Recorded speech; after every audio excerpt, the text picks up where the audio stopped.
Estamos começando a playlist Memória Distante.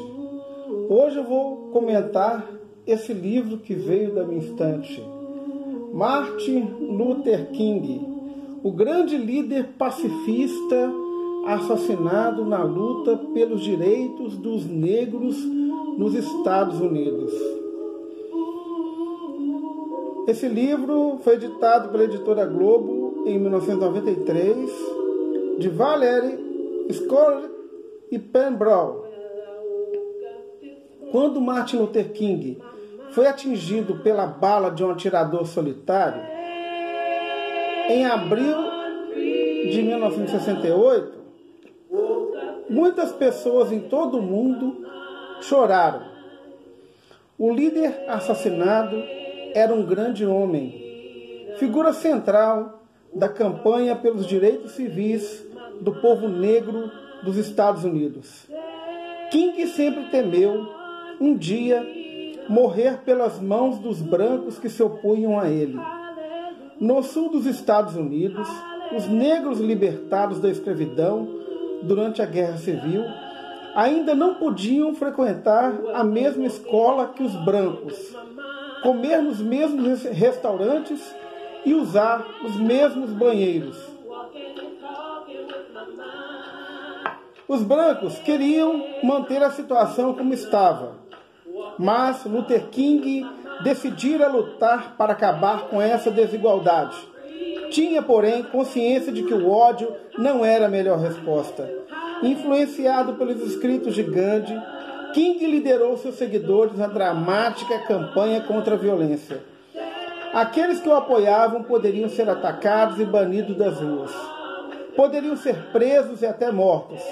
Mesmo assim, King ensinava que não deveriam jamais enveredar pelo caminho do ódio. Luther King morreu pelas suas ideias, mas hoje os negros norte-americanos podem caminhar com orgulho pelas ruas. Bom, gente, esse belíssimo livro começa mostrando o horror que foi a escravidão dos povos que foram arrancados de suas famílias na África. Olha essa ilustração abaixo aqui. Uma jovem com a mãe implorando para que ela não fosse levada para a América, sendo negociada. E aí chegaram as Américas. E aí nós vamos ver um outro movimento aqui, chamado Jim Crow, que era uma antiga canção de 1850, que se tornou sinônimo do que era a segregação racial nos Estados do Sul. Na verdade, para quem quer revisitar a história americana, a chamada Guerra de Secessão, que ocorreu de 1861 até 1865, foi uma guerra motivada pela disputa entre os estados do norte, mais industrializados, com os do sul, mais agrários, pela manutenção da escravidão. Porque logo que terminou a Guerra de Secessão com a vitória do norte, foi feita a abolição da escravatura nos Estados Unidos. Porém, aqui o Jim Crow, que era a música que deu origem a... que se tornou sinônimo do povo negro americano, que estava nessa luta pela sua... Era essa canção aqui que, na verdade, fez com que os sulistas generalizassem todos os negros que lutaram na Guerra de Secessão como Jim Crow, sinônimos dessa música aqui, que era um cantor maquiado de cara preta que o cantava, tá? simbolizava as leis que separavam negros e brancos. Então, de uma canção simples, ela se tornou algo, inclusive, pejorativo. A vitória dos estados do norte sobre o sul, que anexou os estados do sul ao território dos Estados Unidos da América, não foi muito bem aceita pelos sulistas, que inclusive começaram a criar organizações para impedir que os negros tivessem direitos civis de cidadania nos estados do sul, principalmente no Alabama. E aí surgiu a KKK, Ku Klux Klan, que era uma organização terrorista de homens brancos que visavam espalhar o terror. Queimavam casas de negros, torturavam e matavam. Estima-se que nos primeiros 20 anos de existência dessa milícia racista, mais de 3 milhões de negros tivessem sido mutilados ou mortos. Aqui está um ritual da Ku Klux Klan, que eram considerados homens de bens, durante o dia eram homens de bens, que frequentavam os seus cultos, mas tinham essa defesa da supremacia branca americana. Bom, Martin Luther King era filho de um pastor bem-sucedido, que havia prosperado, e ele passou a sua infância nessa linda mansão aqui. Então, ou seja, ele não foi, né, um homem negro pobre, né? Ele era abastado, tinha condições. Porém, isso não impediu de que ele sofresse na pele o que foi o racismo americano. No momento de amargura, lá pelos 15 anos, ele era um excelente aluno, ele foi apresentar um trabalho no 3º ano do colegial, chamado O Negro e a Constituição. Na volta, ele e o professor pegaram um ônibus e ele viu algo que o espantou. Entrou um branco no ônibus e o motorista exigiu que ele e o professor se levantassem, que eram negros, para que o branco sentasse. Como ele tinha acabado de defender um trabalho falando sobre as leis americanas, que na verdade protegiam, né, davam direitos civis aos negros, era uma contradição, que o direito americano permitia, mas na prática isso não acontecia. E aí, pessoal, o que aconteceu? Ele se recusou a levantar, até que o professor insistiu: não é melhor você levantar, não vai dar bizil para você. Martin Luther King cumpriu a ordem, levantou o branco sentar, mas aquela história ali aos 15 anos nunca ficou bem aceita na vida dele. Até que ele resolve se tornar pastor como pai, mas vai estudar num seminário onde ele começa a ter contato com outras ideias filosóficas, e aí ele vai conhecer a obra filosófica do Henri Thoreau, que em 1849 vai escrever um ensaio chamado Rumo à Desobediência Civil. E aí ele começa também a conhecer as ideias de não violência de Gandhi, e isso vai o formando bem ecleticamente. Então ele se torna um pastor da Igreja Batista Ebenezer, lá do Alabama, mas com ideias bem progressistas no que diz respeito aos direitos civis e direitos humanos. Depois ele vai conhecer a sua esposa, que era uma cantora gospel, a Coretta, que vai com ela se casar em 1953, o pai dele faz o casamento, e ele vai constituir família, né, e vai ter 4 filhos com ela. Bom, aí vem o incidente de Rosa Parks, que vai resgatar aquele episódio dos 15 anos que não ficou bem aceito por ele. Uma jovem costureira, voltando do seu trabalho, cansada, senta num ônibus indo para Montgomery, e aí, como é que era feito? Os negros entravam pela frente do ônibus pagavam a passagem que ficava próxima à entrada, tinham que descer do ônibus, dar a volta, entrar pelos fundos, que só podiam viajar pelos fundos, e só os brancos podiam sentar na frente. Assim era a lei racista de lá. A Rosa Parks, então, os lugares todos de trás já estavam preenchidos, ela foi sentar no meio. No meio, pode sentar se não tiver nenhum branco presente dentro do ônibus. Surgindo um branco, a obrigação era se levantar para que ele sentasse. Pois bem, subiu apenas um branco, estava sem lugar, o motorista parou o ônibus e chegou para ela e mais 3 rapazes negros que estavam sentados lá no meio e falou: um de vocês tem que se levantar para o branco poder sentar. Os 3 homens negros se levantaram, ela se recusou a levantar. Só que o motorista insistiu que ela também teria que se levantar. Ou seja, o branco iria ocupar um lugar e iam ficar 3 cadeiras vazias e 4 pessoas negras em pé.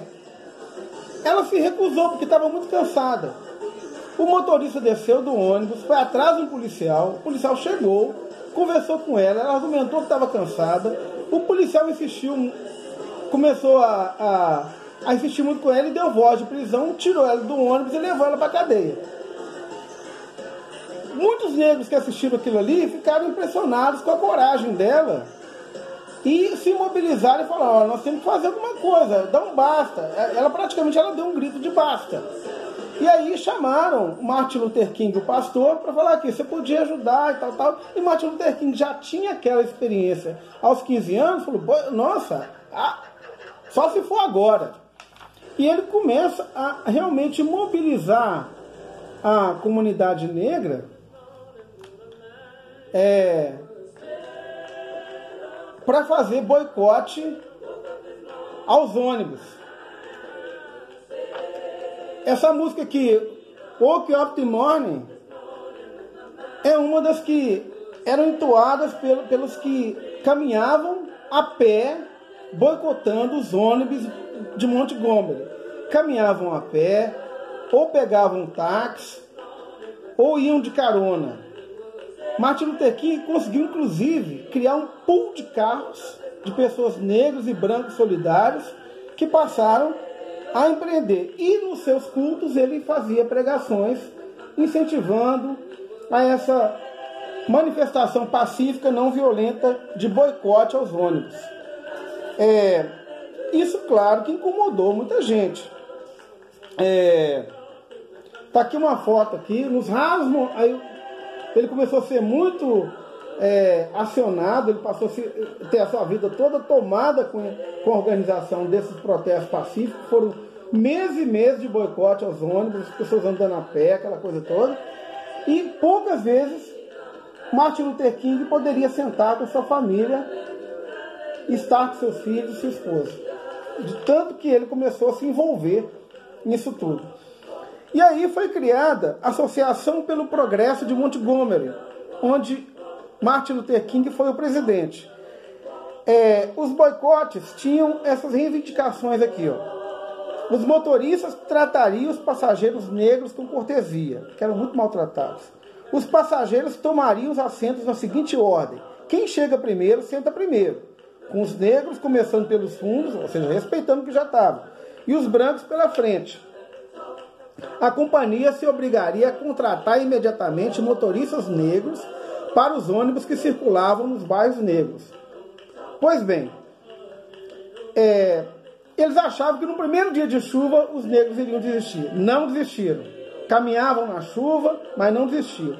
Inclusive uma senhora idosa virou símbolo dessas caminhadas, a chamada Mãe Velha Pola. Ela dizia: meus pés estão cansados, mas minha alma está descansada.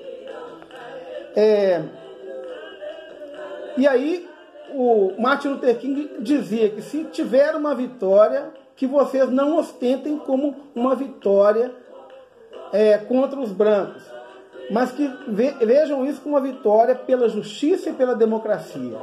Então era um movimento do amor contra o ódio, mas os brancos iam para as ruas também gritar palavras de ódio contra os negros caminhando, boicotando os ônibus. Aqui esse manifestante branco, segundo um cartaz dizendo: segregação para sempre. Judeus comunistas estimulam a mistura racial e voltem para sua casa na África. Bom, e aí a esposa de Martin Luther King o acompanhou em muitas dessas caminhadas, tem fotos aqui. E vejam vocês que foi um movimento pacífico, muito bem organizado e que visava realmente enfrentar essa situação de segregação racial. Martin Luther King dizia: quando os livros de história forem escritos no futuro, dirão que havia um grande povo em Montgomery, que fez aquilo que tinha que ser feito, que fez aquilo que era direito, que desse momento em diante não voltaria atrás. Bom, e aí, depois esse movimento cresceu e conquistou, água mole e pedra dura, tanto bate até que fura, conquistaram os direitos civis lá no Alabama de utilizar o ônibus. E em 1957, Martin Luther King foi convidado para fundar a Conferência da Liderança Cristã do Sul. Era um movimento que ia correr todo os Estados do Sul pregando os direitos civis. E aí choviam ameaças de morte. A família do Martin Luther King recebia 20 a 40 cartas por dia. Os estudantes também começaram a se organizar e criaram o Comitê de Coordenação Estudantil Não Violento. E aí surgiu a ajuda do futuro presidente John Kennedy, que na época era senador, porque Martin Luther King foi preso por dar apoio aos estudantes. Chegaram a colocá-lo numa cela pequena, cheia de baratas, e esses jovens faziam um movimento chamado Viajante pela Liberdade. Eles andavam de ônibus em conjunto, e aí, em vários momentos, os manifestantes racistas da Ku Klux Klan queimavam ônibus em protesto e promoviam atos violentos. Até que foi o fim da Jim Crow, que é essa lei de segregação racial americana. Porém, isso não parou por aí. Depois surge um tal de Bull Connor, que era o chefe lá da segurança lá de Montgomery, que manda os bombeiros jogarem jatos d'água e que começam a atirar negros contra as paredes, crianças, e jogavam cães contra as pessoas. Só que a esse ponto já tinham jornalistas, repórteres que já estavam lá junto, e começaram a registrar aquilo tudo, e esses horrores foram mostrados para o mundo todo, envergonhando os Estados Unidos. Até que a insistência deles fez com que houvesse uma vitória da não violência. Kennedy chegou a falar uma vez que Bill Connor fez mais pelos direitos civis do que Abraham Lincoln, que foi quem aboliu a escravidão nos Estados Unidos. Porque Bill Connor, ao provocar o movimento negro com suas ações violentas, ele fez com que o mundo tomasse conhecimento do horror que estava acontecendo por lá. E aí vem o ato culminante da Marcha de 63 em Washington pelos 100 anos da abolição da escravidão nos Estados Unidos. E aí, ao som de We Shall Overcome, vou tentar colocar ela aqui, eles conseguem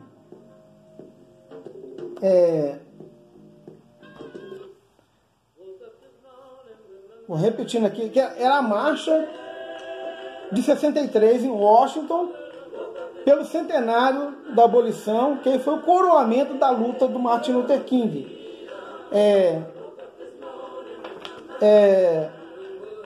foi quando ele proclamou o seu famoso discurso I have a dream, eu tenho um sonho. Digo a vocês hoje, meus amigos, que apesar das dificuldades e frustrações do momento, eu ainda tenho um sonho. Eu tenho um sonho que um dia essa nação se levantará e viverá o real significado de seu credo. Nós sustentamos essas verdades para ficar evidente que todos os homens são iguais. Eu tenho um sonho que um dia, nas colinas vermelhas da Geórgia, os filhos dos antigos escravos e os filhos dos antigos proprietários de escravos serão capazes de se sentarem juntos à mesa da fraternidade. Eu tenho um sonho que um dia até o estado do Mississippi se tornará um oásis de liberdade e justiça. Eu tenho um sonho que um dia meus 4 filhos viverão em uma nação em que não serão julgados pela cor de sua pele, mas pelo conteúdo de seu caráter. Bom, depois Martin Luther King vai ganhar o prêmio Nobel, a sua luta vai se notabilizar, mas vem uma outra luta ainda do bairro de Selma, que virou até um filme muito interessante que recomendo a todos verem. Porque o povo negro não podia votar. E aí, em meio aos protestos, depois acontece o assassinato do presidente John Kennedy. Um mês depois, os supremacistas raciais jogam uma bomba numa igreja batista em Montgomery e 4 crianças de 11 a 13 anos de um coral morrem nesse atentado. E aí vai assumir como vice o presidente Lyndon Johnson, que aí ele iria iniciar já imediatamente sua campanha pela reeleição. Só que contra ele tinha o candidato republicano, ele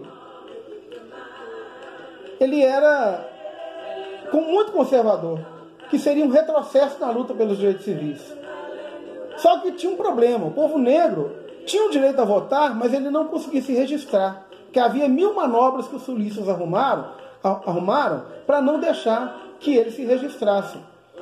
Quando eles iam sozinhos, fechavam o cartório, diziam que tinha problema lá no registro e tal, eles nunca conseguiam. Ou fingiam que registravam e não registravam oficialmente. E quando chegava o tempo de votação, estavam inaptos a votar, não entravam nas listas.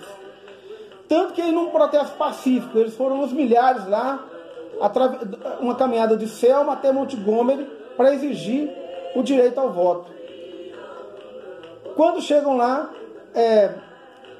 vem a repressão policial dos sulistas, muitos acabam presos. Tanto é que Martin Luther King chegou a falar, olha, tem mais gente presa comigo do que nas listas de votação. Até que esse movimento vai crescendo, e vai criando corpo, vai criando sentido, e vai crescendo cada vez mais, até que o presidente Lyndon Johnson fornece a Carta dos Direitos de Voto de 1965, em que estavam abolidos todos os golpes e truques que vinham sendo usados para impedir que os negros tivessem direito. Então, mais uma vitória, né, a vitória de Selma. Porém, havia divergência no movimento negro americano contra essa forma pacífica do Martin Luther King. Havia alguns grupos, como por exemplo o Black Power, que achavam que não tinha que tratar com pacificidade a luta contra os supremacistas brancos, que tinha que ser, né, pela luta física. Mas os pacifistas ao lado de Martin Luther King marchavam pela liberdade e colocavam na cabeça esse símbolo aqui da igualdade, igual da matemática mesmo, para falar, estamos marchando pela igualdade.